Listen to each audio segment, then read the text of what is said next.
So he says, Haruka, Natsuni, Hawaruya Oni, Natsuka, Akini, Ahuya Noni. When the industry kicked me out, I went to do jingles voiceovers. So I used to just do singing voiceovers like I did that Alice Brown coffee cream. My name is Brown. Yeah, Alice Brown. We could get accustomed to taking our music and musicians for granted, and then it becomes just the other. Right, another John Carney.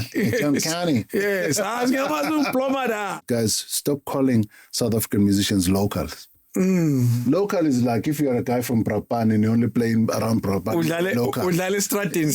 Yeah. These are national and international musicians. We used to get booked to do gigs in the city, but there was a curfew. So we used to get ready to go to the city, and go into the city, you perform, and there's a curfew. Already when you come out, the van is waiting, you go into the van, you're going to go sleep where? In the police station. And then you pay a fine, go home, you change, and you come back and do it again. King David Studio Podcast. I'm with someone whose music I followed for a while, whose career is just incredible for me. Someone who's produced Umamu Miriam Makeba when she came back from the US, from exile. Imagine the honor of that. We'll talk about it. I'm with Ubabu Sbusiso. I wonder if anyone calls you Sbusiso. Ubabu Victor Masondo. You're right. Number one. Yeah. Who calls you Sbusiso? Hey, you know that well. That's a story enough. Most people Basa Teben from home. Yeah. I always know because I hear Sbusiso. Victor came about because of university. Okay. So in Natal University, most of the guys couldn't, some of the other colors, they couldn't pronounce Sbusiso well. I said, okay, as opposed to you giving me all kinds of versions of my name, just use Victor. Then Victor went all the way up to Johannesburg. Oh, what's that now? Yeah, so now, whenever I hear Sbusiso, I turn around and say, there's somebody who knows me. I guess it's always a good thing to, when people like that call you, there's a familiarity that feels comfortable as well. Well, knowing Huti, of course, as we know, names are the most important thing you can ever give, but they order your destiny. Ooh. So if ever you give a name to a person, you must know you've just ordered the destiny of the person, but you enforce it by calling it. Imagine that. So now if you call a person a thief, because when you were upset, you felt like maybe your pregnancy was a thief, whatever, you call that child, then that one follows the name. They have no choice but to be governed by what you're telling them. So the name is everything. Or you call them Impi because there was a war between families. Imagine that. Exactly. And it stays forever and it keeps going. And then you keep wondering, Mara, what's wrong? But no, you ordered the name. So there's a common phrase, there's power in the word. That's really what that says. Oh, yeah. There's power in the word because our voices, we don't actually know. We can almost like shape a whole generation by just one word. When you think about us as South Africans, before apartheid and now, what are the words that are shaping us? Oh. There must be words, whether positive or negative. Yeah. There were words, for an example, that were based. Sometimes I can say, hey, I know the age of the person according to the name. If the name is Ngule, I can say, this one was born around this time of freedom. Those days, 70s, 80s or something. Because there was a phrase from those who were yearning for Inkulego. That's true. So now you're throwing Inkulego onto somebody, that yearning for freedom. Then Abanye, they were discouraged. Sure. So they put the name of discouragement. So in every word, according to what was going on, then there were those about Temba, which there's hope. Then that one remains. You actually see the character forming, and we're so unaware of that. So we are shaped. This generation we are still shaped by what happened. Yes. Not what's happening, but what happened. And very often you hear saying, but it's in the past. Yeah. Is that you're already sighing? What is your feeling when you hear? But it's in the past. You know what? I don't like how people use that, or sometimes they're using it to say, "Okay, let's just forget it." I'm saying, at my age, look, I have a scar now. I see that. Yes, this doesn't hurt, but whenever I look at it, I remember during what happened and I was a child. Yeah. So, we're asking people to erase this, and like, no, let's move on. But most times when people say, let's move on, most people who say that are the ones who are actually not wanting to deal with the issues. So they're rather, okay, let's just get everybody just to... Yeah, as course. Yeah, as opposed to no. We need to deal with issues, because that's why we hear people say, "Mother, I was not there when that happened." I said, "Well, it was my grandparents." Yeah, my grandmother. You're benefiting from what happened from that time. Gosh. So if you can withdraw my benefits, then we can forget. Then we can tell. Or transfer the benefits. Exactly. Wow. No one will ever forget. So and that's why the Jews will tell you in a second. Let's talk about the Holocaust. The Holocaust, it's there. And to never, ever be forgotten, because as soon as people forget about the Holocaust, then what have they, what do they have to actually tell the children we are shaped by this circumstance? And these events, whether we acknowledge them correctly or not, as you put it, they shape who we become. Yeah. What have we become? You know what? We've become a people who were sold something that we cannot attain. What do I mean by that? I mean, because we were made a promise that everything is going to be all right. And then, but how do you get to that place? Because if I don't deal with the mind, people are working on the brain. The brain is just the one that processes what the mind gives it. So, you kind of tell people you're going to be all right, but how will I be all right? Because the most important thing we can ever do for people is to give them a sense of well-being and give opportunities. I always say all the time, we don't need money. We do not need anything. We need opportunities. Yeah. But we need a brain that has already been put into a place of saying you can. Tuned. Yeah, it's been tuned to you can, because that's why people like Steve Biko were very important, because he was coming straight for the jugular, if you call it. And so moving a person who makes you unlock what you have, that's why whenever I see people, I say, if I bring a millionaire to you, what do you do? A lot of people say, hey, of course, I'm trying a millionaire now. And I'm like, okay. I asked that question because I want you, when you see somebody who's made it, to go to them and say, how did you get here? Because if you can show me how you got there, I'm going to find my own way to get to that. That's true. So to teach instead of begging. Yeah, we've got a beggar's mentality. Yeah. They left us with a poverty mentality. And so we're still left thinking, Amandla. And we're like, okay, but what are we talking about? And so what does that mean? What does it mean? And we saw a lot of us are still stuck in that place, and a lot of mental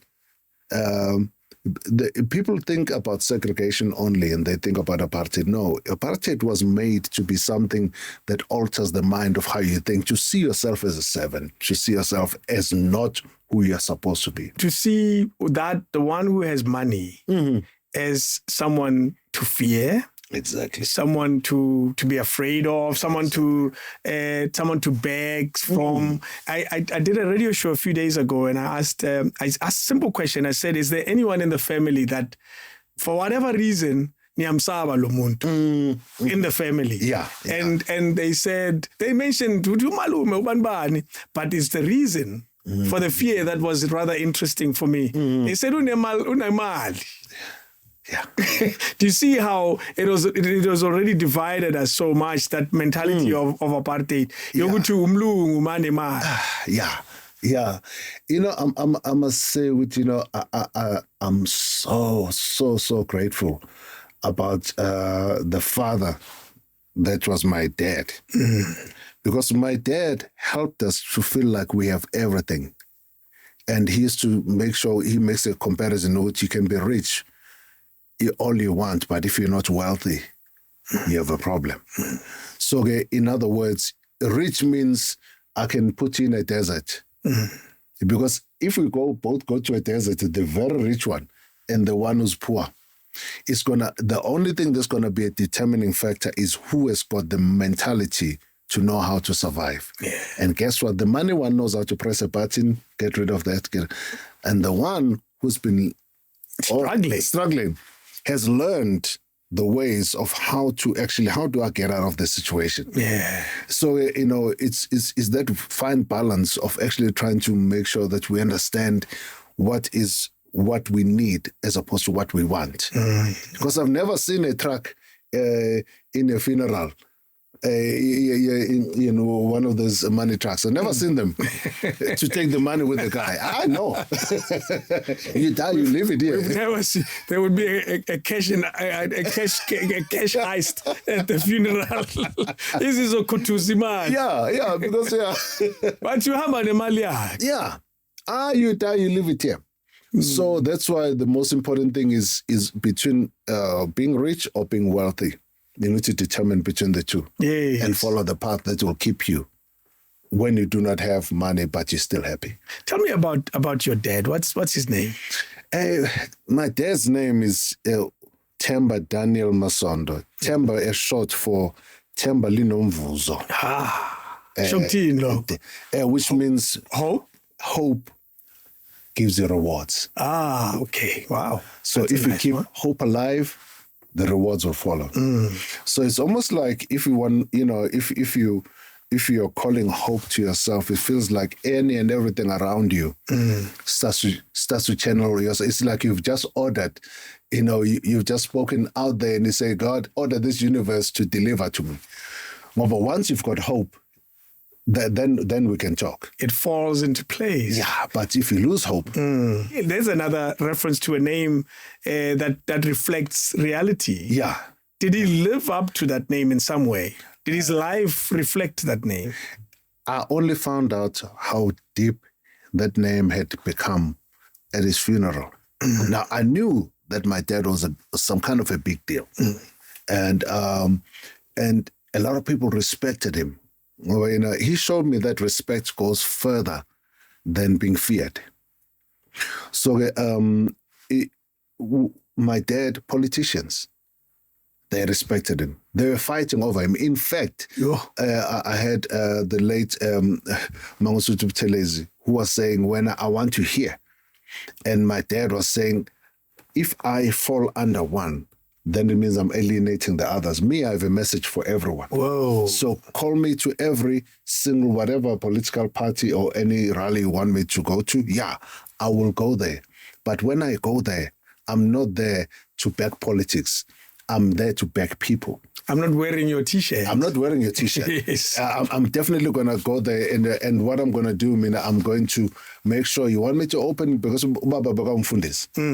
And he said, I'll open in prayer and I'll give advice. And he was tough with advice. If ever he did anything wrong, it was known that my dad will deal with him.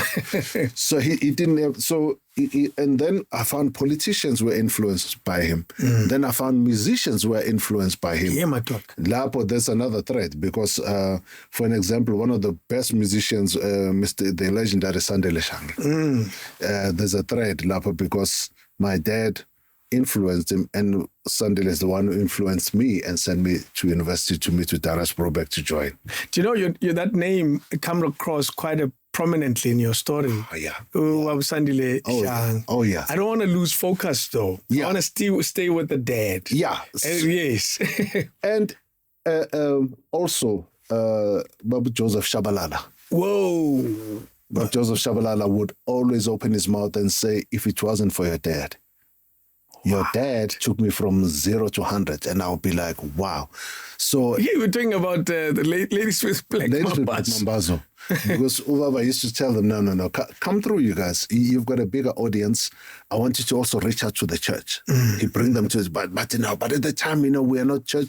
But what you are doing music, you're relevant. What you're doing in Statamia is the most important thing for everyone to understand. The church needs to get into our traditional music and start to bring it in and understand which this is the real pulse of where things are. Amazing. So, I mean, he influenced him and up to a point where they started an organization of trying to unite all different denominations of pastors to say, if you guys are thinking, you can reach out to people but divide it, it's not going to work. That story, listen to that line. Did you hear that line? Yeah. It applies to our politics today. Exactly. You're trying to solve the same problem, but you're divided. How can you? Hey. And so, if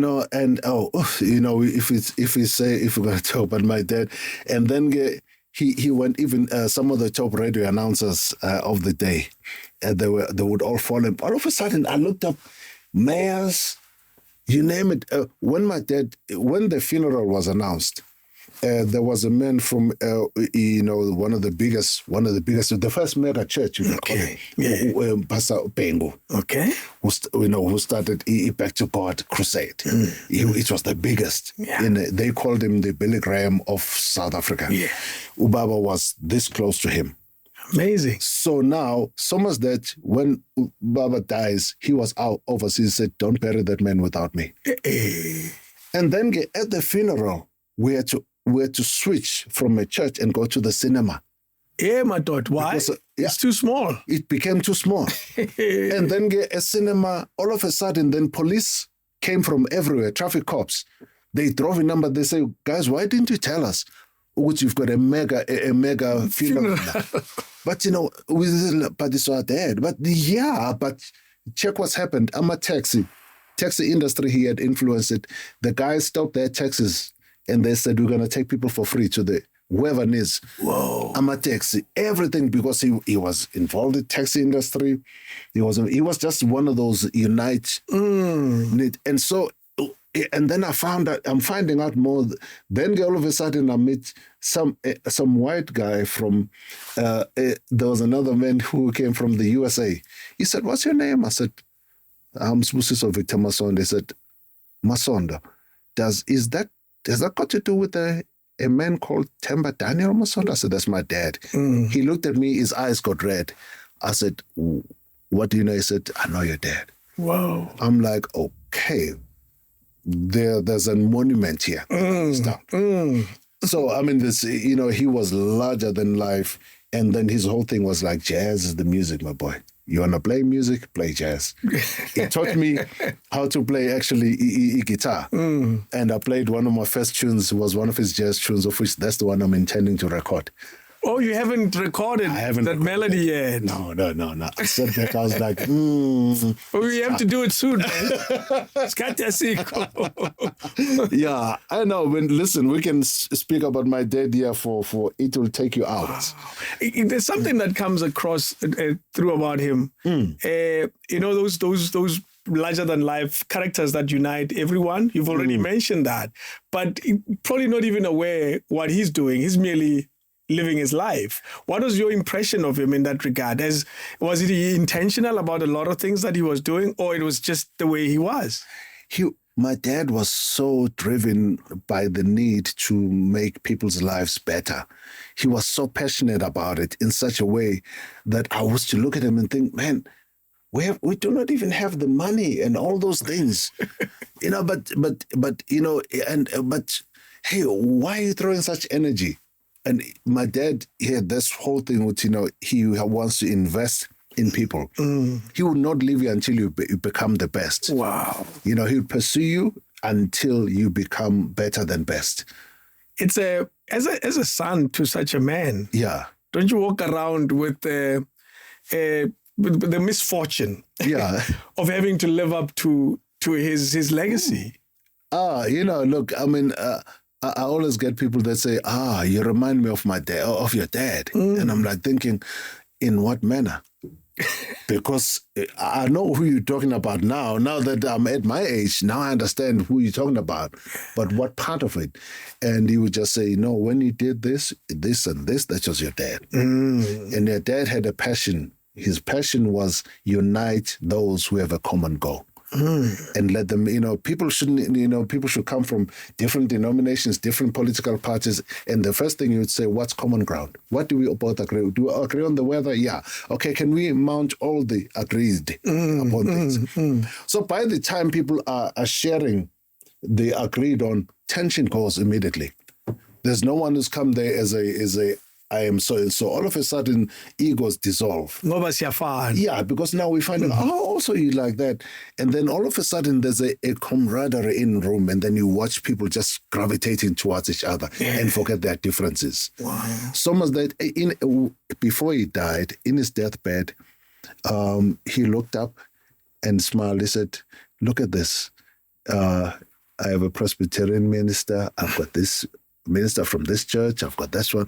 He said, look at you all standing now. This is the picture of heaven.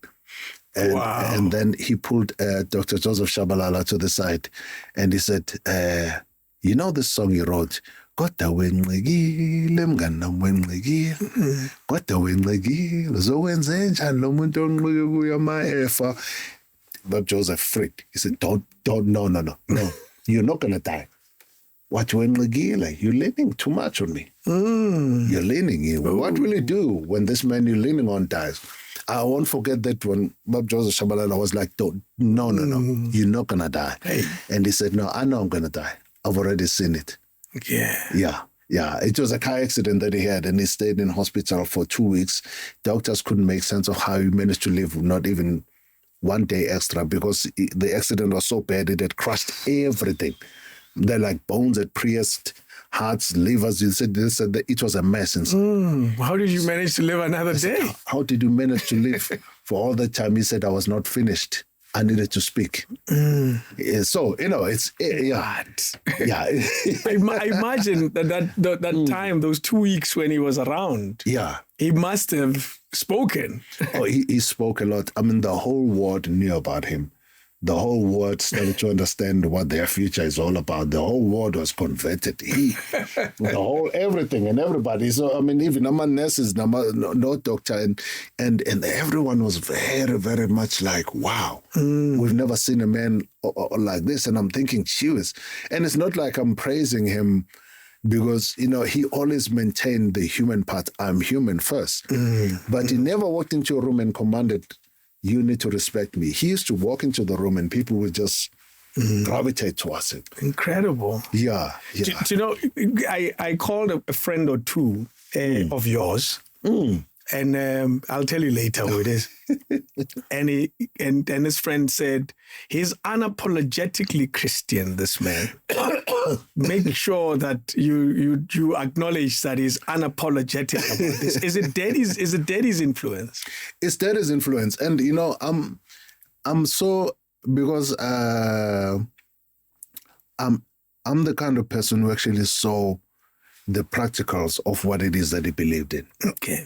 So I have more of a relationship more than a religion mentality. Okay. So I'm unapologetically like, listen, if you want to talk to me, if you want to be clever and quote all kinds of things and quote, go ahead. But if you want to talk practicals, because I've seen he lived a practical life. Yeah. And I've got examples from Utagato, how we got out of that. Whoa. I've seen those things live. Yes. And I'd seen what it was like to not have nothing. And I'll tell you one example, because I remember one day I came back from school and I was like starving and there was no food in the house. Like, cheers. And then my dad comes up and I was like, Dad is home. Yeah. And it was one of those rare moments because he was always away preaching, organizing taxis, whatever. He was always. So he comes up and I look at him and said, Dad, can I have some bread? Money for bread. I'm going to go buy bread. Watch, give me about 5 minutes. I said, sure. And I walked out and I was kind of like still checking him out. Then I heard him like openly say, okay, look, I work for you. I do all these things for you. And I'm grateful for what you've done. And so there's a crisis right now, which I still have to hustle to find bread. This is not right. That's a prayer. That was a prayer. So he was not praying one of those cute prayers and No, he said, this is a prayer. It's not right. my boy is hungry right now. And I know I'm not, so I'm just saying to you, can you solve this problem? And I was timing it. I was looking at the clock 5 minutes. 5, 4, 3. And when I overheard that one, all of a sudden, on the 5 minutes, a man comes running up. What? This guy comes running up with a wad of cash. With driver, he takes and he stopped it right at main road. What? I'm sorry. I am so sorry. He was almost on his knees. Dad said, no, don't do that. Don't never. No, please, Masondo, please accept this. And this is the money I owe you. And this is the money that I'm paying a couple of months in advance. Because my dad actually organized my Texas certificates. So to drive it, you needed a certificate. So, okay. And this man turns around. That 5 minutes was up. So I was about to walk out. And Dad said, go buy the bread. He didn't know. I heard it and I saw it. So it was not more for me like, the kind of the religious thing that I see people talk about. I've seen practicals. Not there's how people will talk about Kremi Bible. Yeah, and they use it to debate. Yes. Yeah, to send me a no scripture. Listen, some of that I used to even struggle with this whole thing. Like, okay, where is the scripture? Where's Jeremiah found? None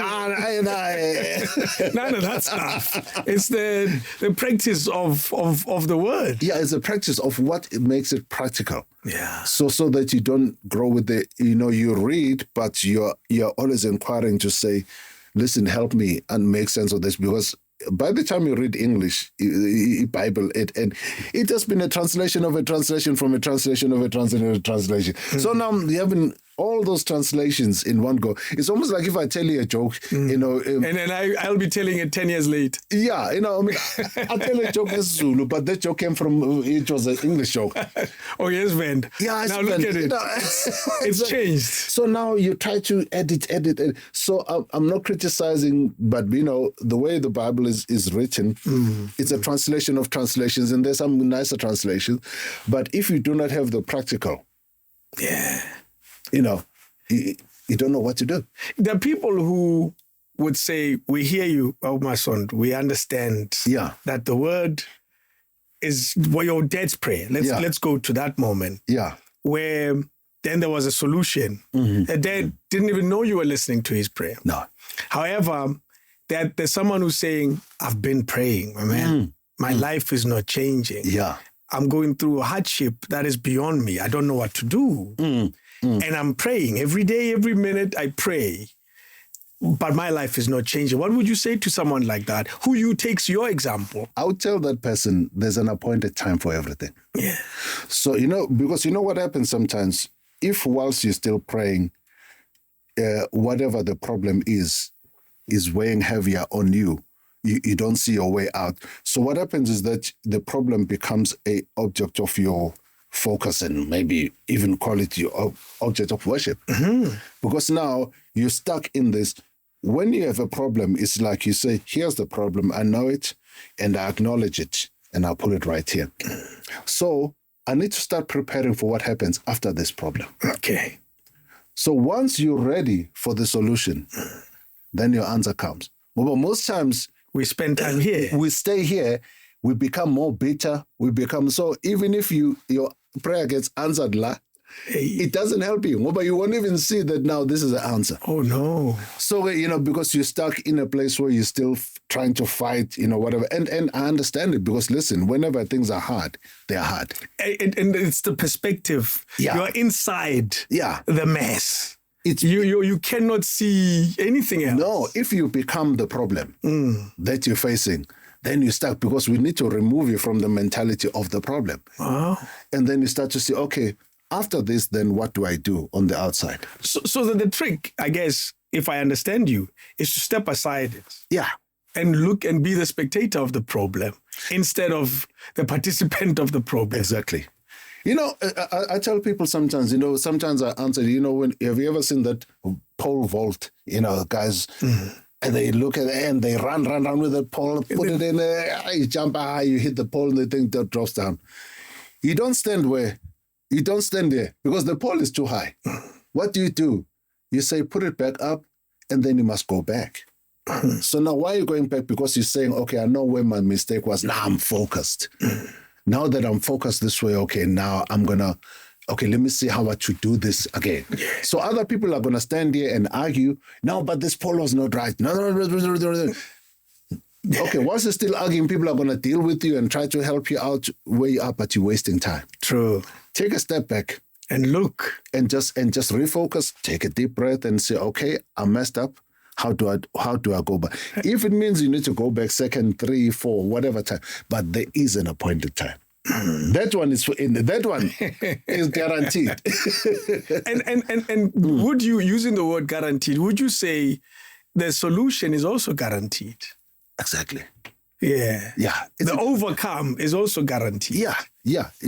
There's no one who gets given a problem because they can't solve it. You know, sometimes you actually don't know. A problem gets given to you because you've got the capacity. Sometimes that's the only way to build you. And the reason why a problem keeps persisting, it keeps coming back. It keeps coming back. It means there's something you've not overcome with this problem. You don't have a new problem. Because this exercise to make you better. That's why you fail school. You need to repeat. Come back. You know, so what happens is that exactly that problem is that develop character out of you. Jeez. And then when the solution comes, oh my goodness. Have you faced challenges of that magnitude? Oh man. Listen, I've faced challenges bigger than life. I still face challenges bigger than life. Really? Oh, yeah. I saw you at the Jazz, man. You look like a guy with no problems. I saw you on stage. You look like a guy that the world is fine. You know, that's the thing about musicians when they're in their element and they're performing. Yeah. I promise you wish you could take their lives and bring it to your life because you look like Ukraine out here. No, because, you know, when you're on stage, hey, man, I don't know how to express that one. You're in a place where now everything is okay. It's all right. So I'm right in saying that, in that moment. Yeah, you're in that moment. And you know what happens? Our music comes out better even when we've come through something. Wow. And we must understand, for me as a musician, there's never a day where I just get on stage and it's life as usual. You have no idea how much I've sat there, I twiddle my fingers, and I'm like, oh, yeah, today's another day. And really? Nervous. Really? Yeah, I don't know. You still get that thing that says, okay. For an example, I mean, when I walked up to the stage at Jazz Festival, and I looked at the hall, I was like, geez, this is a huge hall. And it's been a while since I've done a show like this. It's a huge hall. And I'm thinking, what's going to happen here? And then I remembered, even if it means today there are 2 people sitting in the audience who came here depressed and they need you to lift their spirits, that's a job well done. So I go out because I will not be governed by the size of the audience to give a good performance. If it means I've got to perform to an audience of 3, I need to do it like as if I'm doing it for millions. Yeah. So I was up there and I looked up and I thought, what's going to happen next? And the next thing, they're like, okay, the announcement starts. And I'm like, yo, people are still tripped. And you know how the Jazz works. They are moving from other stages. And they check his card and then they're coming. Yeah. And all of a sudden I see the whole filling up and I forgot even about that because I was not thinking more about, okay, I was thinking, you who are here, let's do this. And so by the time I get up there, I'm thinking, okay, is the music going to work fine? Is this going to work fine? There's a lot that we go through. So when we're up there on stage, there's a war running through the brain. Oh, no. Yeah. But even for seasoned artists like yourself. Oh, the day you lose that thing, you're dead. The nerve. Yeah. And it's that thing that makes things kind of like work very, very well because you're not taking the music for granted. Yeah. You're understanding what you're carrying, one of the most potent things ever. Yeah. You know, music is huge. So much that when I'm trying to teach about music right now, I'm trying to let people understand, first, do you know what you're carrying? Because music can heal you or can kill you. Jeez, that's true. So do you understand what you're carrying? Because as carriers, you know, it's like music is downloaded to me and I must send it. So if I'm in a good spirit, I'm sending a good spirit out. But if I'm not in a good, I mean, how many people have gone to commit suicide? What was happening? They're accompanied by music. Sure. And it drove me crazy. I want to go kill myself. And people do that because music is the best transport for any word. You know, interesting. I had a chat. I was lucky to hang around with Babu Ntutuzi Makatini. Yeah. And he speaks so eloquently about that because it's part of his research. Yeah. For his PhD on the healing music, like the actual melodies that heal and the melodies that would give you a courage and all of that. Yeah. And you find a lot of it also in the traditional sounds that we grew up with, whether you find it in the that's why certain songs are performed only at certain events, certain ceremonies and so forth. He makes reference to that, and that's exactly what you're talking about. So much that I was, this man, Brahim Masigela, one day he organized for me to go to Berkeley and to, we're just discussing the curriculum of music and just, and the interaction with Berkeley College of Music in Boston. And then when I went to Berkeley, I met a Dr. Cecil Adderley, who was a great man, great professor, good open mind, and he allowed me to say, this is what is happening in Berkeley, and just opened, I had to attend a couple of lectures, I had to share in other lectures. Then I was introduced to something called music therapy. Okay, wow. Just outside of that. And I remembered, wait a minute, music therapy. And I sat there, and these people were using music for children when they were sick. They were using music for people in their deathbeds. And others who need healing, music. Because music is frequencies. Yes. And certain keys, when I play them, I can evoke sadness. There's a melody I can play, you feel like, there's a melody I can play that makes you go, wow. So for an example, when I want to lift people's spirits, there's something about, as much as it was written, when you listen to Manenberg, there's a frequency that it touches on everybody's soul because it lifts the spirit. Okay. And it's based on the melody. So when you hear it puts you in a place of, oh, wow. Wow. So in other words, and actually you must check which key resonates with people. So, and for now, I'm in the concert key of F for those musicians. They always know you put that in and it becomes a soothing thing. That's why people can respond. Really? And then also, depending on the rhythm that you're going to accompany. So I've had to be selective with what I'm playing, even on bass, to know that am I with the people or am I playing for myself? That's incredible.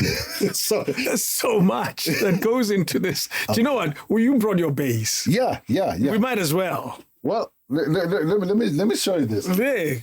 You'll have to pick it up. Okay, watch the water there. Okay. Yes. Yeah. So you're talking about the key of F. Yeah. What is that? What does it do? So in the key of F, I found that the brightest part is just at the right spot for the melody to shine brightly. Not overly, not under, but just perfect. Right. That's just the right key, because that's why sometimes when you're playing music, I have to listen to say, okay, if you ask me to play a song and I'm saying this one and I'm listening to it, I'm like, I need to find a key that resonates with me. Okay. Yeah, first, I need to be able to say, it works better on this key. And then by the time I'm sending it from me to you, I've already checked it. Okay. In other words, I've tasted the food before you serve it. Yeah. I like that. So that's the whole thing. That's the labor, if I call it that. When I sit down and labor musically, I'm just trying to check what is going to be best, what works best. Rhythm, tempo, time. It feels, no, bring it back a bit. Okay. That feels okay. Now I'm in sync with you, because there's something called your heartbeat as well. And in a rhythm. Yes. So how do metronome. Exactly. Yes, metronome. Because I even saw the way you. So another musician in the house. I'm a DJ. I know this from music, from playing music. Because I can see even the way you did this. Good thing. Yeah. That's a metronome. Yeah. Because everybody is that rhythm that keeps you like. That's it. Yeah. Yes. So there's certain things when you think before you go this. Okay, I want to do this. Oh yeah, it feels good here. Okay. Then that's when I go to the metronome. Let's lock it at this key. Yes, that's it. And that's how it works. Give us a sense of explain what you're saying musically. Let's hear. So for an example, when I did.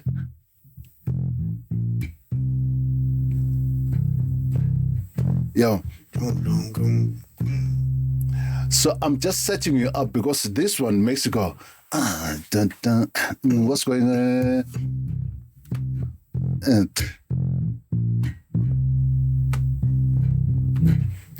That's simplicity. So the repetition. If I keep repeating something, then it starts to get familiar to you.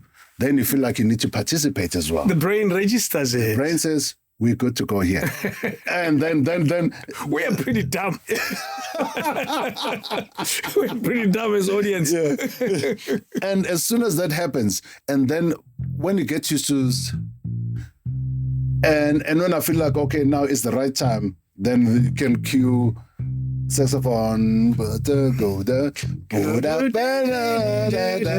So now it's layers. Yeah. You keep adding layers, you know. That stays. This stays. So because this one must maintain this one must maintain your foundation. Because you need a foundation. When you've got a foundation, then you've got somewhere to step on. Yeah. So now it makes it easy for the next person to develop whatever is next because the foundation is right. Whoa. It's a science, man. Yeah, and let me add something to this. For an example, why did I bring this bass in particular? Yes. Even if when you're looking at this bass, it's one of my other favorite basses. That's the one I use at the festival. The wood is Buvinga wood, and there's also rosewood. Yeah. Okay. But the woods themselves, they are not, the wood carries such a beautiful thing about what makes the instrument sound good. Wait a minute, it's not the strings only. No. So now... So you're saying two different woods would give you two different sounds? Yeah, the sound comes from it. So now, to make it even more, this bass was made with this extra little pickup. This is called the piezo. Okay. It's this pickup. This is not just a bridge, Mara, it's also a pickup. What it does, it picks the sound of the wood. Oh, so it brings the sound of the wood into the final product. So something feels a little bit familiar and feels so warm around it because wood will give you that warmth. That's why we light a fire. Of course, yes. When you walk into a home, from your miseries at Stratton, and warm. You know, you feel welcomed. you can warm wood using a gas heater, but there's something about wood that crackles in it. Wow, I wouldn't have thought. So, jeez. So that's the, so when people were all there, so that's why I thought, let me just make the heart race a little bit.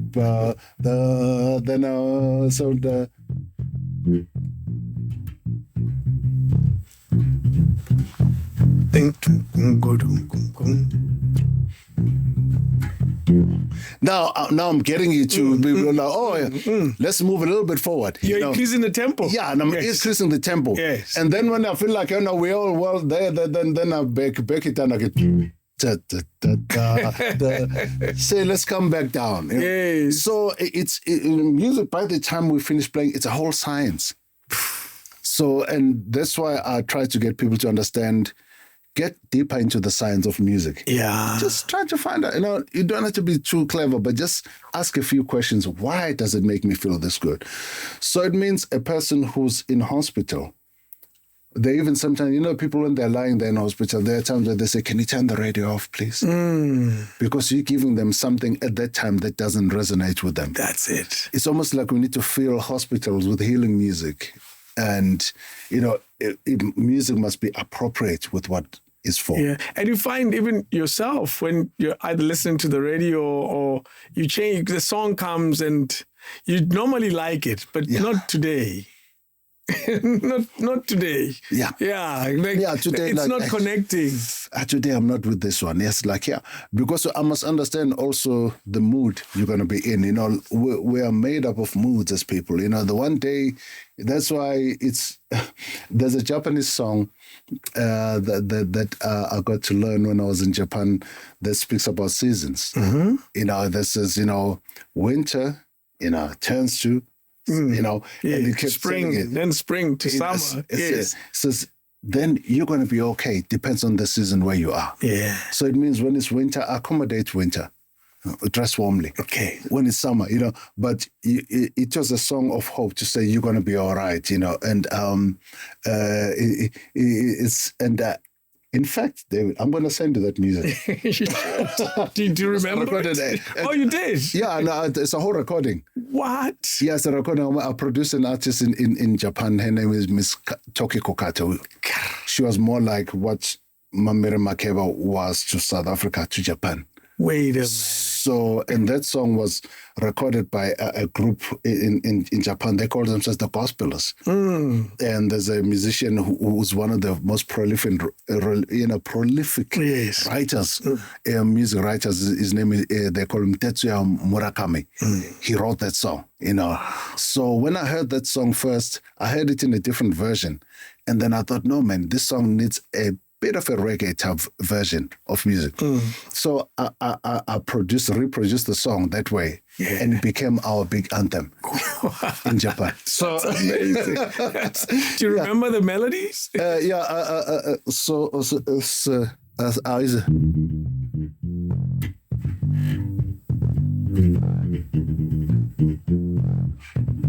So he says, Haruka Natsuni Hawaruya Yoni Natsuga Akini Ahuya Noni Huyumo Itsuka Yomikaeru.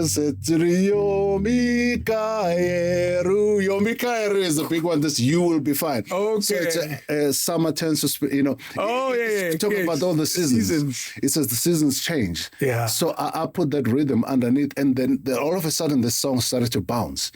And we use it as a big finale whenever we do that. I'm not going to sit here and pretend you singing in Japanese is not a big deal. I'll be lying. I can pretend and move on, but it's not possible. You just sang in Japanese. Umfana seThekwini. I love What the hell is going on? How do you end up producing a Japanese artist? It's a long story. And then this woman, somewhere in the 60s, her dad came to South Africa and completely lost it. Loved South Africa. Wow. Being a Japanese, more like an explorer. And so she was retracing her dad's footsteps. So she came to South Africa saying, hey, listen, I need somebody who's going to help me with my music. I'm trying to trace my dad's footsteps. They said, no, if you're looking for somebody international who can do the international thing, then I was called. Ivor Harberger, one of the guys in Galo Music at that time. He was one of the ones who was involved. Said, no, for this, you need Victor Masondo because he has worked with people from different parts of the world. So when we met, we connected immediately. Yeah. So then I recorded this album with her and using South African musicians and a couple of Japanese musicians. Then she said, no, you need to tour Japan. So when I was touring Japan, then I started to learn. It's like, okay, I need to learn some of the language to get by. I love languages. Not that I speak it fluently, but I can get by. You can say hi. Yeah. you can say the lines you just said. So now they taught me how to sing this song. In the song, I learned a couple of Japanese songs. from them because they're beautiful. You know, the language. I love the language there. It's more simpler than people make it. Well, we don't make it. It's foreign. That's just the reality of it. It's different from us. I'm struggling with Venda. So I have to go all the way to Japan. Wow, that's incredible. How much work did you do with them? And a full album? Oh man, yeah, I did a couple of albums. Yeah, I did a few albums with her, and there's one that was so personal to her. That she called in one of the Japanese historians who came over and was trying to express how this music goes.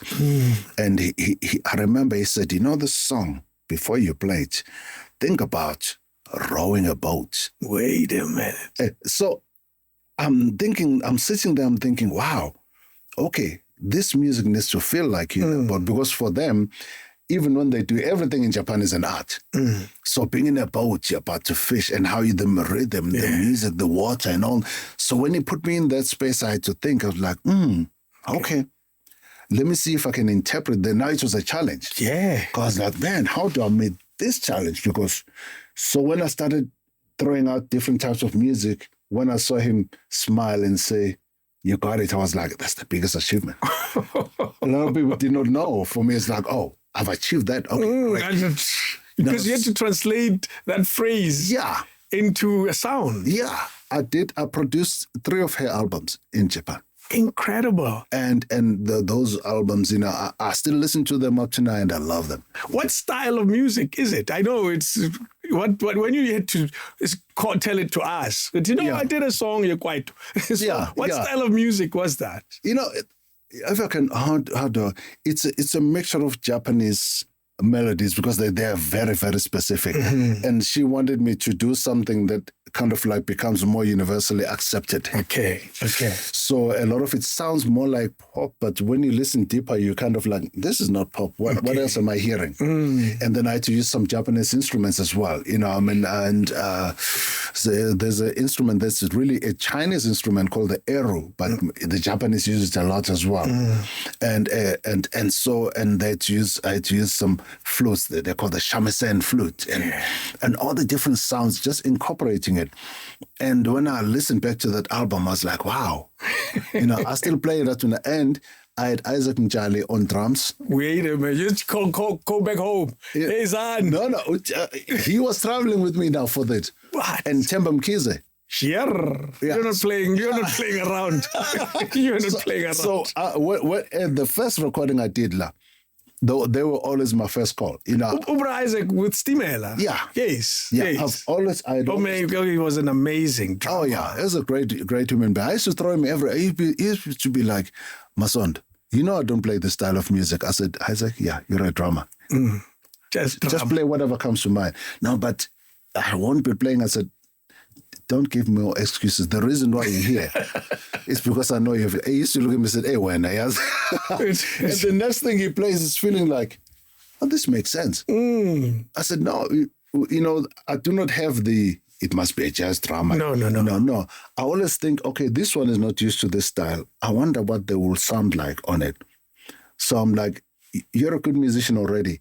Because you do not know, I'm actually at school, I'm studying. Now? I'm just saying through the music. Yeah, of course. At that point in time when I meet somebody who's outside of what I know, I'm learning. Of course. I'm like, no, what is your interpretation? And that's what happens. Interesting. When you were talking about the rowing and the water and all of that, immediately my mind saw you learning new things and new sounds and new styles. Yeah. Did you find yourself having to force the South African sound out of yourself to adopt new things? Or what process did you use in an environment like that? I'm always with the process of common ground. Okay. That's my theme for everything. What relates so that, because when you try to contrive the music to feel like it will sound like that, music is very, very, very much a dominant force. So if you compromise it, it will sound compromised. It'll tell you. Yeah, it will tell you that, now you're forcing us to a place where we don't go. And so you actually, I had to find what relates, what works, and catch those little nuances and say, okay, this connects with that, and then let's put it together, see how it works. And then all of a sudden you start to feel like, wow, okay, that's a song. Yeah. Because I'm glad I did not get music education before. What used to happen, I used to just listen to radio and anything that piqued my interest. So I didn't have a category before, whether it's classical or jazz, or I used to say, I like that music. You didn't even know that it had genres. No. I used to just like listen to radio. And so much that I learned a classical song, not knowing there's such a classical, and I used to listen to that one. It used to come in the afternoon. I was like, it caught my attention. Da, da, da, da, da, da, da, da, da, da, da, da, da, da, da, da. They call him Hombre My Fool. And it was, when I heard it, I was like, oh, that melody. It just speaks to me. So I was trying to incorporate it with whatever I did. So I used to copy that tune and play it. And it used to just feel like, oh, man, this is like almost like somebody's rocking me. Yes. And so I didn't have that. So now, I was approaching music now with that whole thing. Oh, this works with that. And this, I feel like this works with that. Let's put it all together and see how it goes. So that's been my whole thing, is like, no. Something here was born for this one, but this one is not connected, because people have said, no, this doesn't. Then, Hey, they even put borders. Exactly. They put borders. They confined us into way of thinking. Exactly. Yes, for a long time they said Zulu's here and Eddie's there. That's what happened. Yeah. Wow. Let's go back home. When you think of home, what melodies come to mind? Oh, man. Well, melodies that come to mind, it's I'm sitting at home and I'm listening to that which made me jump. This is my answer to that.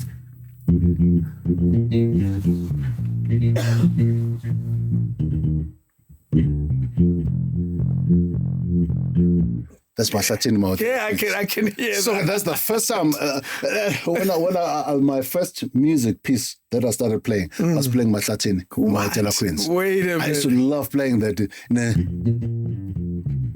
And that was later on, because I used to like Togozile Nyango Si Kulume Nawe. Oh, I love Vulum Nyango Si Kulume Nawe. La la la.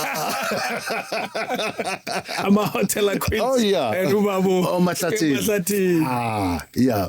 So for me, that music was one of the first introductions that I was starting to play guitar with, and I used to learn this whole art called Uvamba, Oh yeah. If you know how to keep you're the rhythm keeper. So I did that a lot. I used to go over and just see wherever there was a band, wherever there were township bands. I used to go to those township bands. Hey guys, can I? Yeah, but Mara is still young. But no, let me try. And I would start sitting there like, oh, this young boy is not bad. We are shy. No. There you play for hours. And you get better and better and better. Yeah.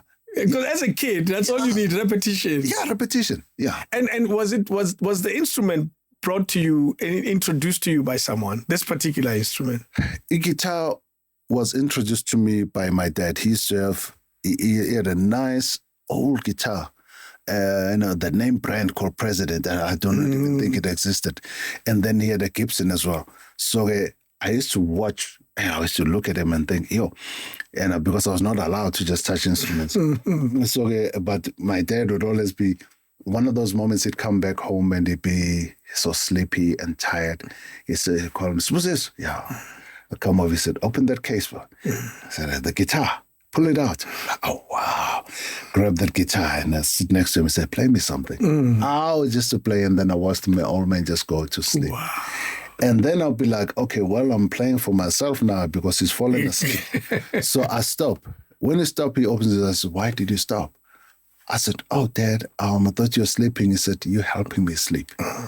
Because he struggled with sleep because of the amount of work he always get. Yes. So I was the one putting him to sleep. What? So it was more like, then that's when I'm starting to understand as I grow. Wait, music has got a bigger purpose than what you know. That's true. So I used to play for my dad, and he'd fall asleep. So I was like, then I like that. So that's the only way I could touch a guitar, is if it's there.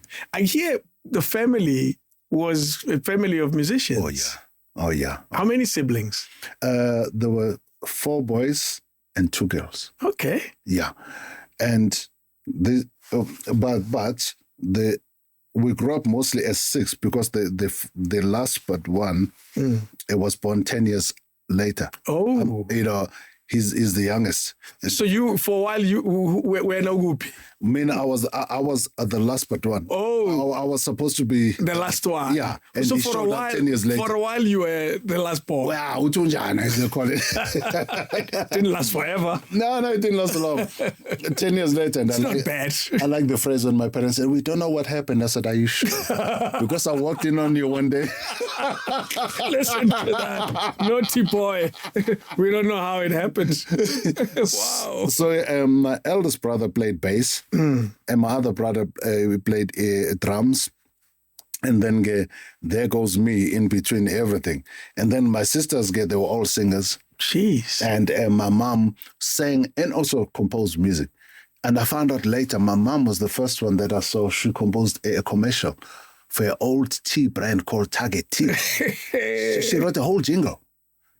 And it was played on radio, and so Mama was that, and then Dad, preacher, jazz guitarist, and an influencer for other people of note. I like that. He was an influencer long before Instagram. I didn't realize how much gifted the family was.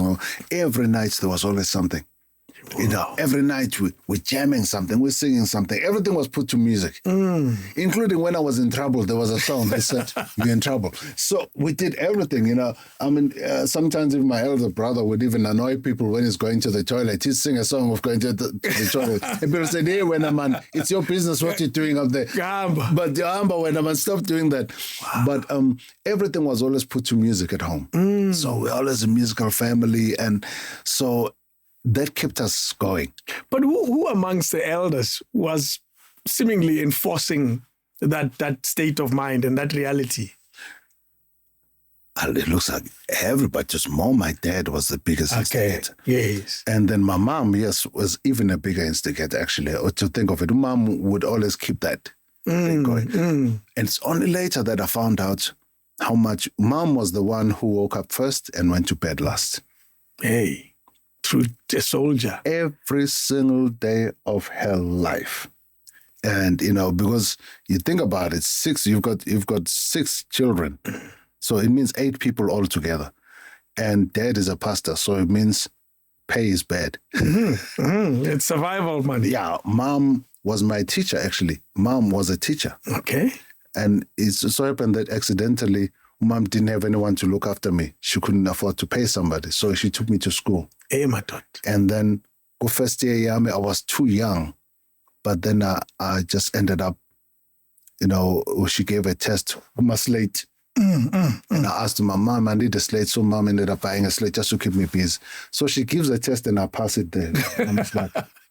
And she gives another test, I pass it. And then she goes to the principal and said, "I'm sorry, this is my son. He's way too young, but look at what's happening." The principal said, "Put the child through."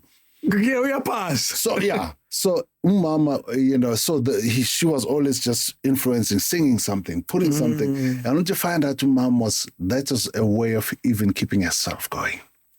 Yeah. Because she carried us. Jeez. Yeah, she carried us.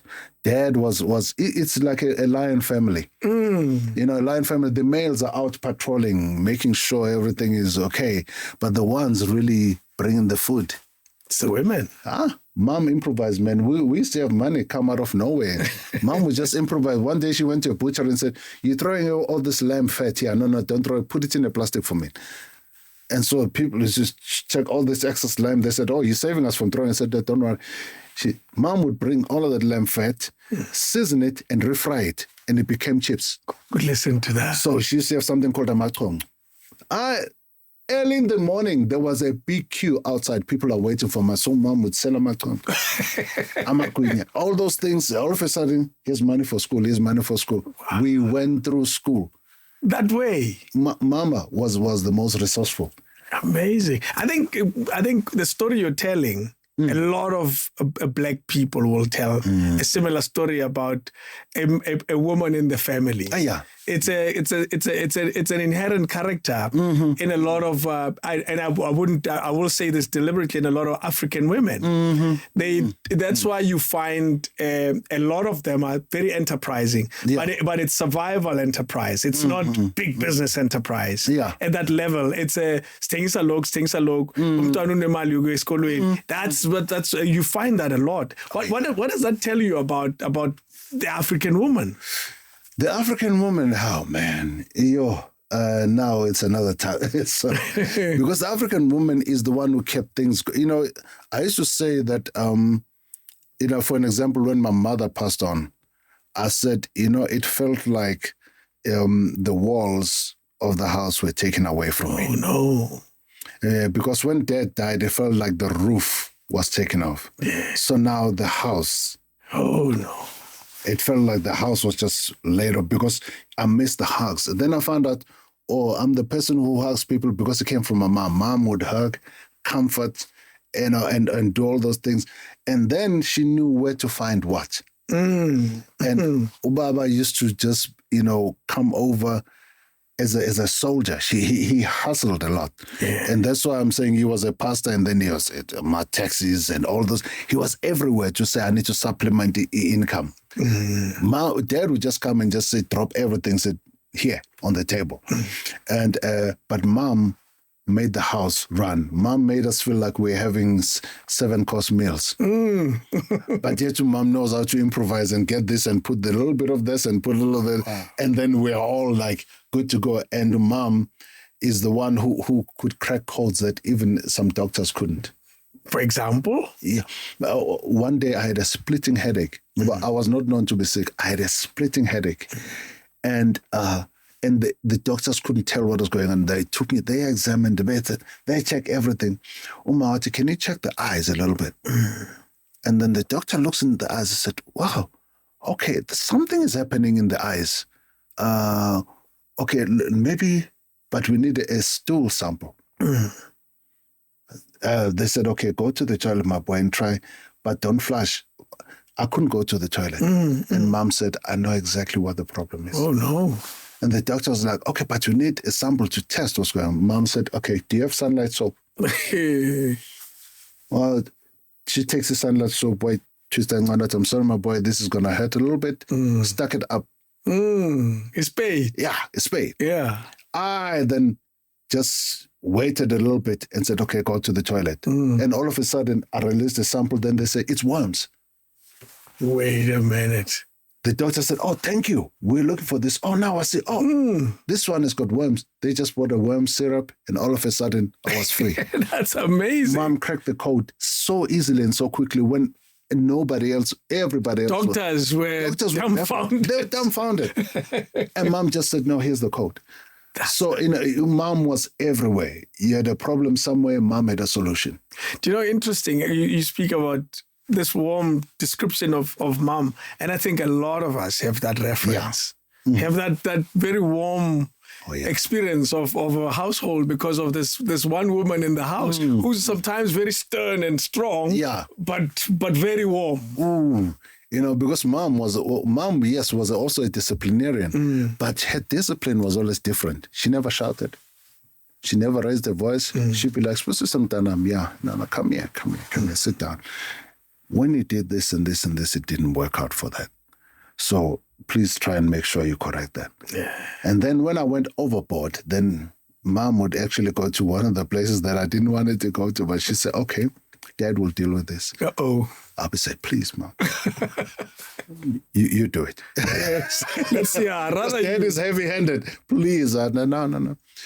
I don't think you're listening to me. But, Mom, and after Dad has dealt with me, Mom will be able to come and comfort, said, Dad didn't mean to hurt you. Dad was not hurting you. But Dad was beating the stubborn out of you. Heavy-handedness. Time. Wow. Did anyone else in the family become a musician like you, like a full-time, this is what I do? When I took over, people just dropped out. How? If family, they were more like, no, you're good, man. I'm saying, but then it's only my brother was a drummer. He stopped playing drums now because he became quite a good drummer. Okay. My brother was also a good bass player. So they all just thought, no, you're doing it better than us. No. Then they just, I was like, guys, now where are you? No. They're like, no, you do it. Wait a minute. Yeah, so they left me alone. And you're still alone. I'm still here. What? But that name, Uba Sandile. Who is Sandile Eshang? Oh man, that man, Mr. Sandile Eshang, was actually a genius of note. A quiet, gentle spirit, but just a beautiful spirit. And he's one of the few who would listen to a radio. You see, remember those days you couldn't repeat. He'd listen you still can't on radio. Exactly. Yeah.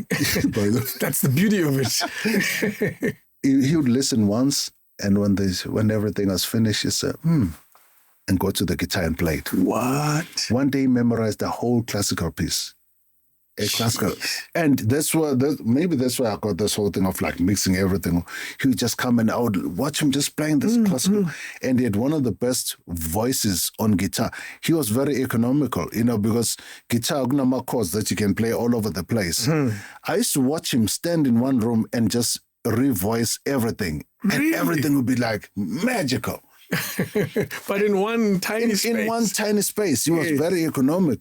And he never played one of those from band solos, but he was soulful. Wow. So, and a very nice human being. He would always be tolerant. I mean, I would always be showing up there almost every day. Come and sit down now. Show me now. Bring your guitar. Let me show you. This is how you do that. This is how you do that. Then he looked at me and said, I'm going to take you to a place because I want you to do both. I want you to understand the technical part as well as. So you need to go to study music. I never studied. I can't read one note. I want you to go and read music. So, but he's that type of person. He was an investor in people's lives. So he wanted you to be better than him. He said, I want you to be more excellent than whatever I've done. Yeah. And listen, even up to him being not here, I still would never be better than that man. Really? With all those lessons and Abotarias, they've laid their hand on you. No. That man was on another planet. Wow. Yeah. And where does the music come from him? Where does he get it? Do you know his history? His history, he was one of those, again, a migrant worker who actually came in. And in fact, even the name Shange, I think, his last name was really Sandile Mkwaba. So there was a need to change a name for some appropriateness with the work situation, So, but Ushange worked. He did. So, but, he was one of the, he was influenced by everything that was around him. So he had soul guitar from my dad as such, amongst other people. But what my dad showed him, he tripled or quadrupled it the following day. My dad used to say, look at that one. I showed him this, but now he's taking it way on another level. Natural talent. Oh, natural. He was just beyond this world. Did you know early on that music will be your life?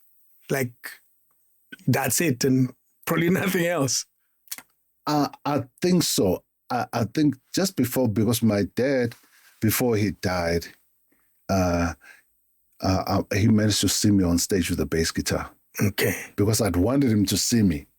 And he didn't comment much. He just looked at me. And I said, Dad, what did you think? He looked at me and said, it's good. But my dad had experienced the music industry. He didn't want me to go. Okay. He didn't want me to end up in the other side of the music industry. So he was more like, okay, yeah, I know you did well. But I was like, Dad, I mean, I could tell. I knew in his language when he was impressed by something.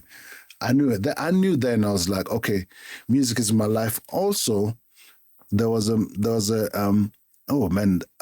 man called this elder. He was a elder called Masondo. He's now almost 95. Wow. Beautiful. He's still here. And Masondo, when he saw me play at church, he said, this young man, is not just a regular musician.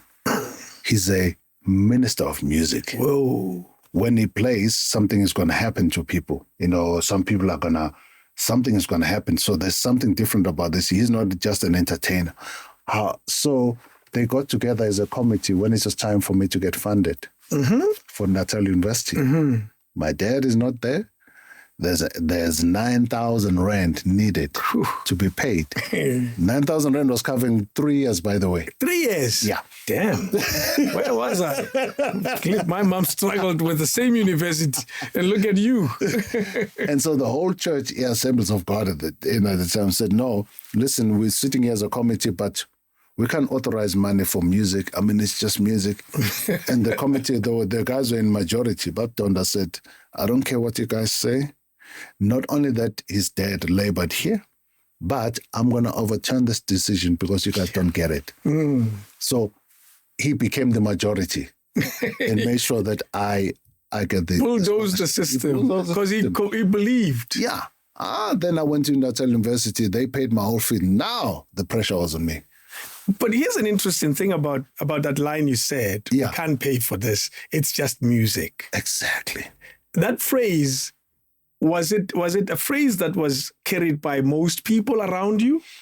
Or Guti, music, it's not how one makes a living? That is the societal influence, and of which also started permeating all other industries, including the industry that should know better, the religious industry. Because if you notice that before... before the world there was music. So there was an angel of music used to arrive here, and they said there were pipes built in him. He used to open his mouth and whatever sounds came out. And all of a sudden there was light, who later became Lucifer, So music was here. And so by the time creation comes to being, music was sent to send messages all over the place. The rivers sing, the wind sings, the birds sing, everything around you sings. If you listen carefully. So now, a religious or not just a religious. No, maybe let me just put it this way: a mentality of whatever who came up with anything that is away from us started confining things like that. You say, no, music is just entertainment, blah. But music was there before anything else. So music sends a message to heal the nations. Yeah.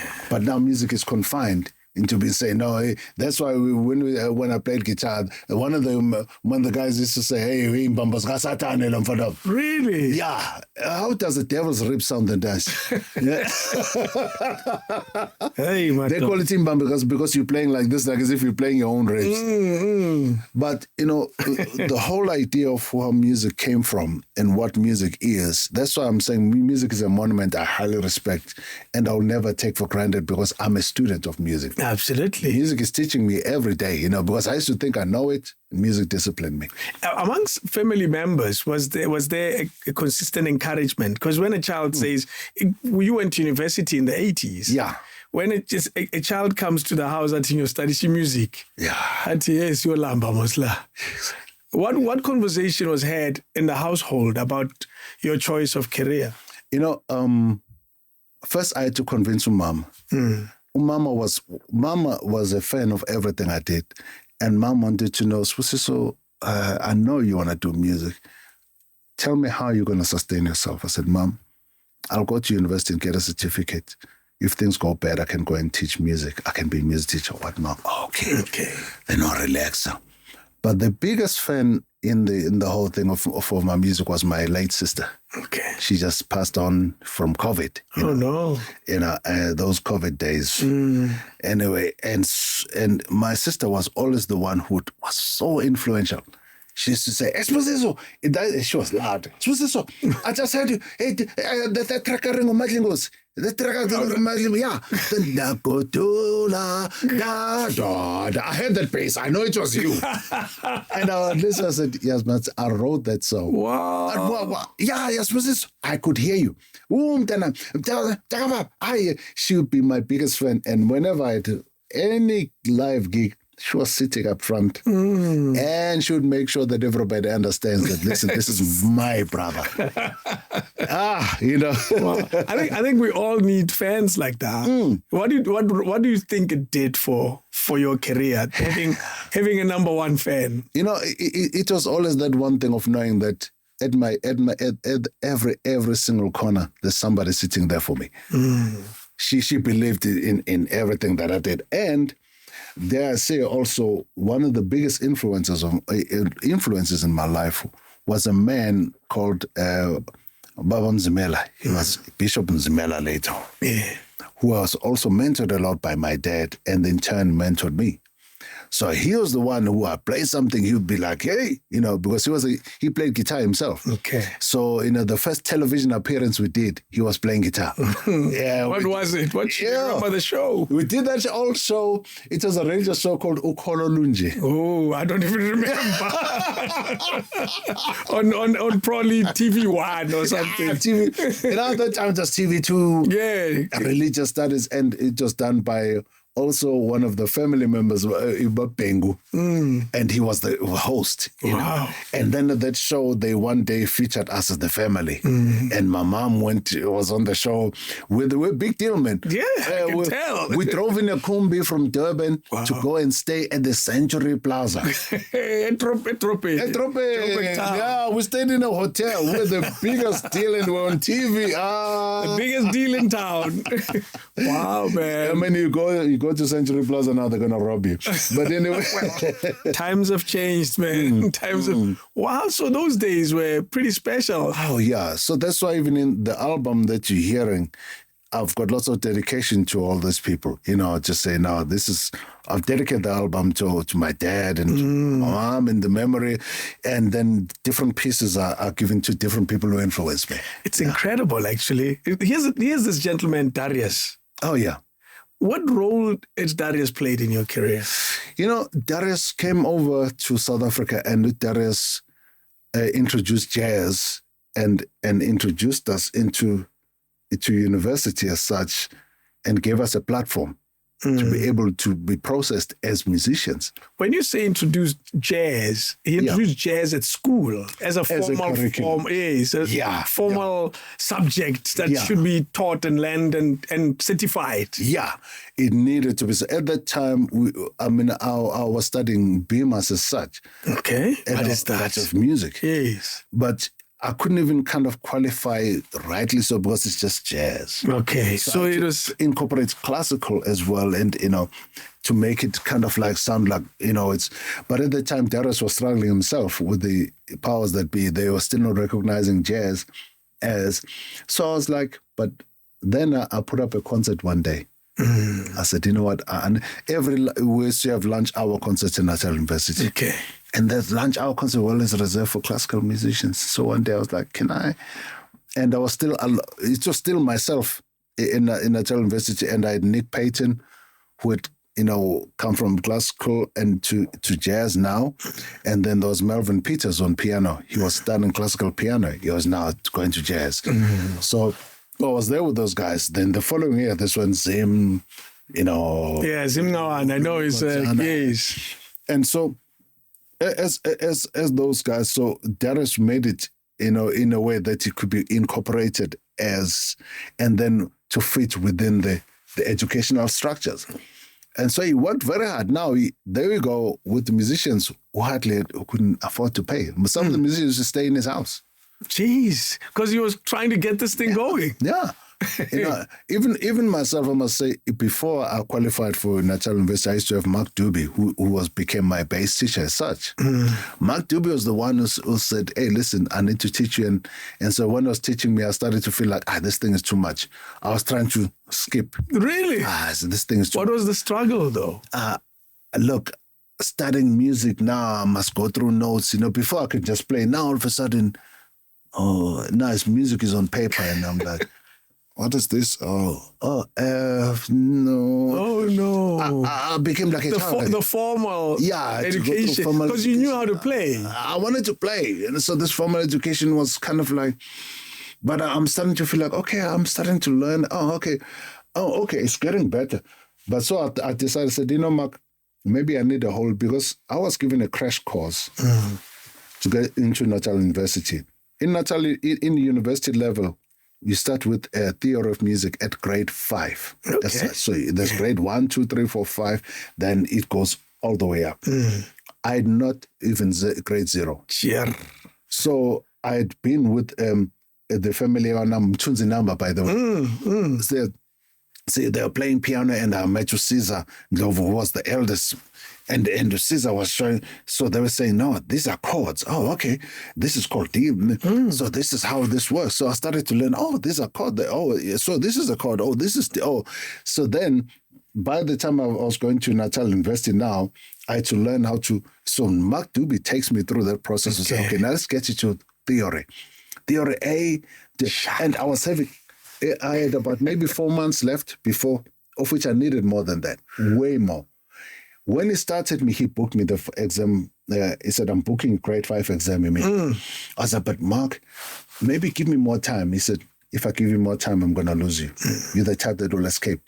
I don't want to. Let's do it. Yeah. So Mark basically took me through that, and I went through to university. Then from there, Darius Brubeck, teaches me. Then he expands me. He says, Victor, don't only play bass. You must play piano as well. So he teaches me piano. I'm like, you're getting this. Okay. Oh, this is how this works. So it expands my whole horizons. And then by the time I'm learning more other music, then I'm playing with classical musicians, and I get back and I order, I want to do my lunchtime concert. They say, sure. How did that go? Lunchtime concert, finally it was granted. Okay, you can do a lunchtime concert. The hall was full. There was chaos. What? People were like, we love this music. Do you remember what you played? I forgot. I mean, I see some of the jazz standards, I just picked up whatever was there. And at the time we were playing American jazz standards. Of course. So we did all of those things. And people were like, wow, this works. And then because I'm a classical students, used to have like a few people sitting in the hall. Now it was full. And so all of a sudden we started a revolution. Now it didn't help when Zim got there. Oh, no. It became a crazy revolution. So, I'm just trying to compact a whole history of... No, I get it, because the interesting thing for me about it is there was no jazz at school until you guys were pretty much the first students of jazz at university. Yeah. And at that time, you must remember, segregation was rich. Of course. I had a whole... I could sit, I had enough room of myself here because... Some of the students were told, I remember there's one white student who said, hey, they used to look at me from a distance almost, and like thinking, I'm not thinking too much about it. And the next thing, one of them, we're doing what we call an oral perception class. So the teacher will play, dun, dun. What is that? So you must calculate da da da da da da da. Okay. I said, that's an octave. Okay. Dun, da, da, da, da. That's the third. Oral perception, I was on top of my game. Whoa. Because I'm trained by ear. So and then one of the students started saying, he's intelligent, Maso. So one started sitting next to me, and then we started chatting.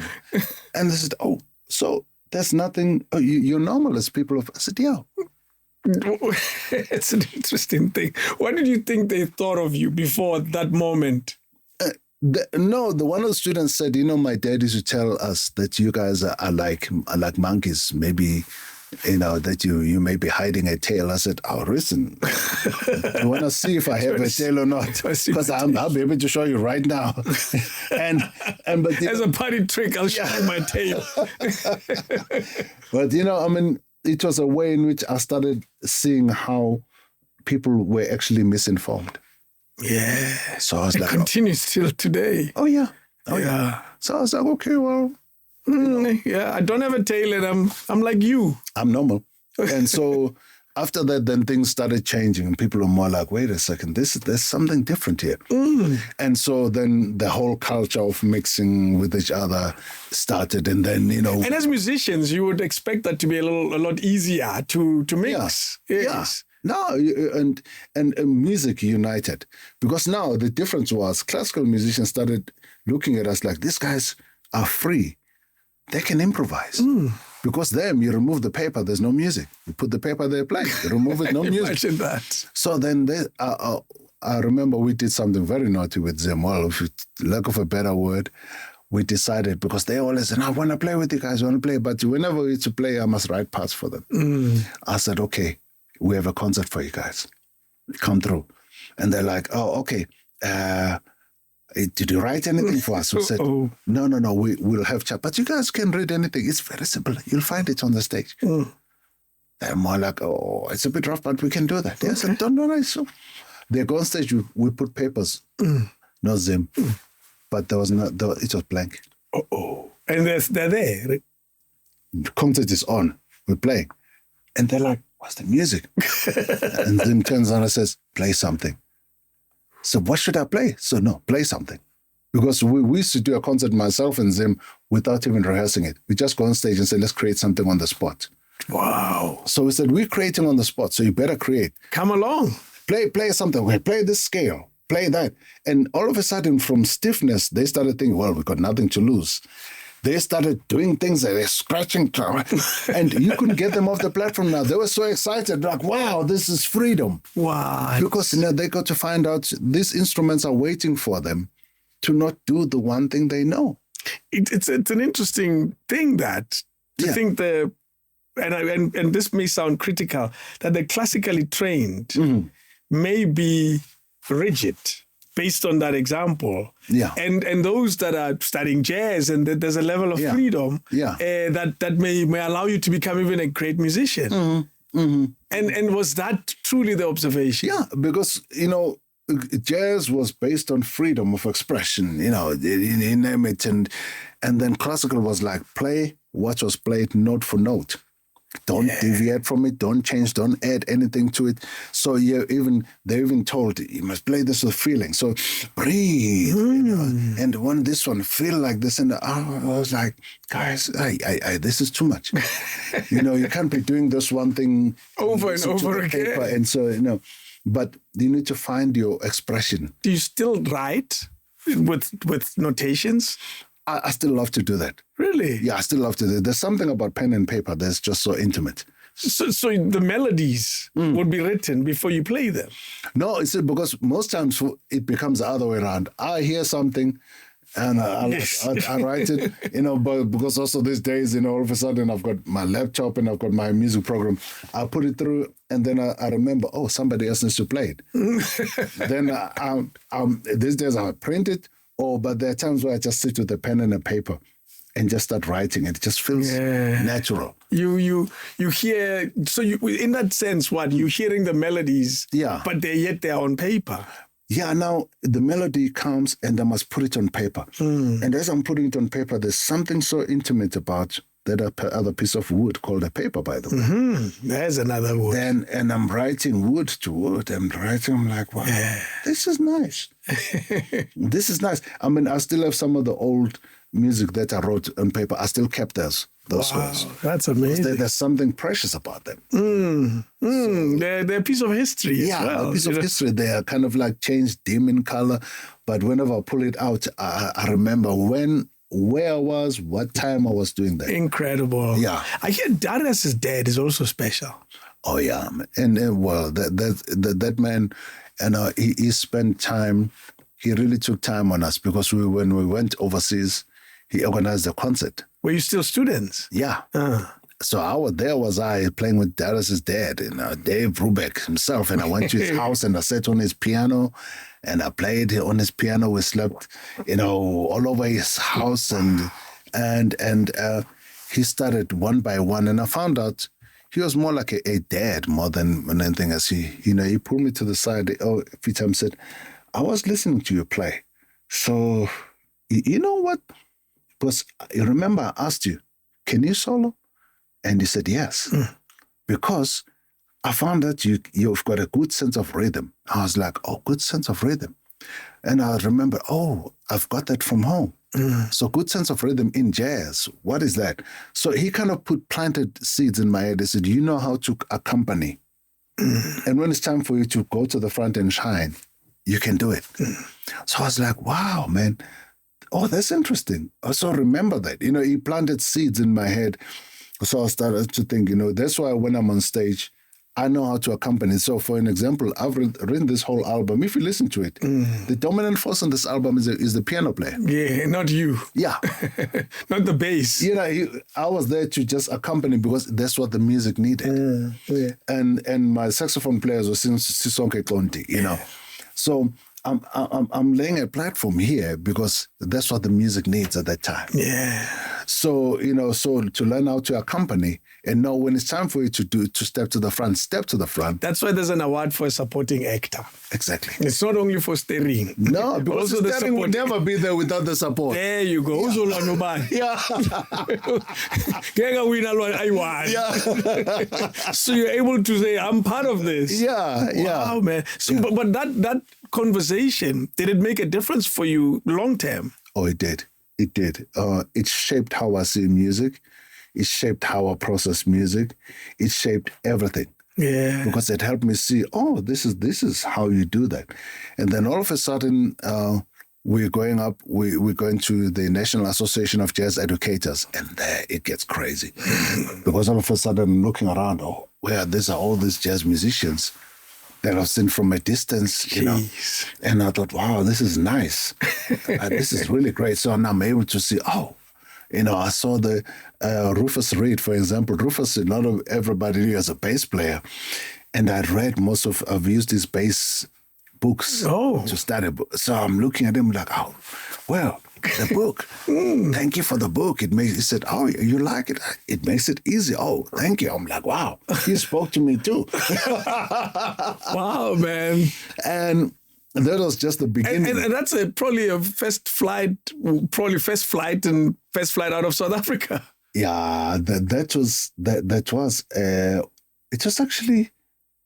Yeah, it was my first flight out of that long distance flight. Yeah. And at that time it used to be so long, it used to go all over the place. And then I thought, wow, there are things going on in the rest of the world. And now I'm learning, I'm watching students, and they're looking at me, they're thinking, and I saw the arrogance. Oh. Arrogance was young ones who are trying to make it are arrogant. The established ones who know they are friendly. So much that one of them dared to challenge me at that time. And man, at that time, I was like a bassist on fire. I was like a ninja bassist. I wanted to play everything that existed on the front. And you could play. Yeah, yes. And I could deliver. And this one boy challenged, he kind of came to one of the concerts that I was going to play, and he looked at me and he said, so jazz, is there jazz in Africa? Oh, no. I said, what do you mean? He said, no, you play jazz. You're from Africa, aren't you? I said, yeah. He said, is there jazz in Africa? I looked at him. I thought, I don't have time for this one. I said, come to the jam session. He said, man, what you going to do? I said, well, I'm going to have my bass there. He said, oh, man, because he was around there. He had been, one of the young big proteges. He arrives there and he finds me in a mood. I was in the mood to I want to show this you were in the mood. I was like, no, this time I'm at war. They're questioning him, there's jazz in Africa? Jazz in Africa, Mr. I will show you what this jazz in Africa is all about. I chose the most difficult standard. What? Yeah, I chose a difficult standard. And he was standing there. He saw me and he was looking at my fingering, trying to work out what kind of fingering my fingering was mixed. Whatever was convenient. Oh, you were just going. I was just going. Halfway throughout the whole piece of music, I didn't see him. He probably went to go check it out. He just so disappointed he left. I was like, that's what happens. Music is not boxing, man. Don't compete with me. No. Yeah, no, because if you compete, you'll find me in a bad mood. Then you get a knockout. Let's take advantage of this Yamaha you have. What is jazz in Africa? Jazz in Africa, the easiest way to describe it is that it has been the music that documented a certain era. Okay. And defined jazz according to how we heard it. For an example, our jazz in South Africa, when you listen to things like, it became descriptive. Like you listen to Xhosa jazz,